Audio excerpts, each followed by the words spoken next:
turistiche residenti, 49.693 posti letto turistici in continua impressionante crescita contro 49.304 abitanti in costante drammatico calo. È il culmine di un processo che in appena qualche decennio ha quasi estinto il tessuto sociale di una città con 1600 anni di storia. Ecco come Venezia oggi. I pallini colorati segnano le diverse strutture ricettive, perlomeno quelle registrate. Si tratti di hotel, resort, bed and breakfast, locande, ostelli, affittanze turistiche, nomi diversi per indicare la stessa cosa, una città in cui di veneziano sono rimaste solo le mura. Ci stiamo trasformando da un po' di anni in una non città, perché una città normale non ha un numero così sproporzionato di turisti. Non siamo assolutamente contro il turismo, però certe cifre di turismo ci rendono la vita molto difficile, e qui sto parlando da cittadino. Ad aprile, Ocio, osservatorio civico sulla casa e la residenza, ha installato a Santa Margherita il contatore di posti letto turistici a Venezia.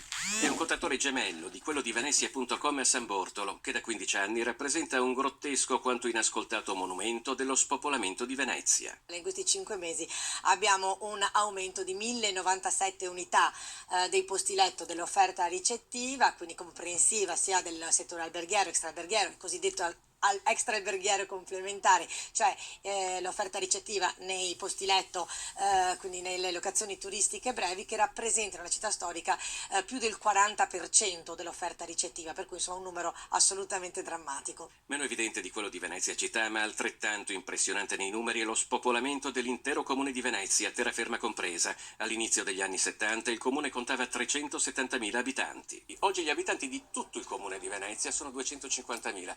Questo significa che lo spopolamento comprende anche la terraferma. In totale si sono persi 120.000 abitanti in 50 anni. Direi che è un dato che non si è mai visto in nessuna città in tempo di pace e in assenza di calamità naturali. È naturalmente un dato in completa controtendenza con quello di tutti gli altri capoluoghi di provincia del Veneto. Oggi il comune di Venezia ha persino meno abitanti di quanti ne avesse negli anni 30 del secolo scorso, quando in tutta Italia vivevano appena 40 milioni di persone.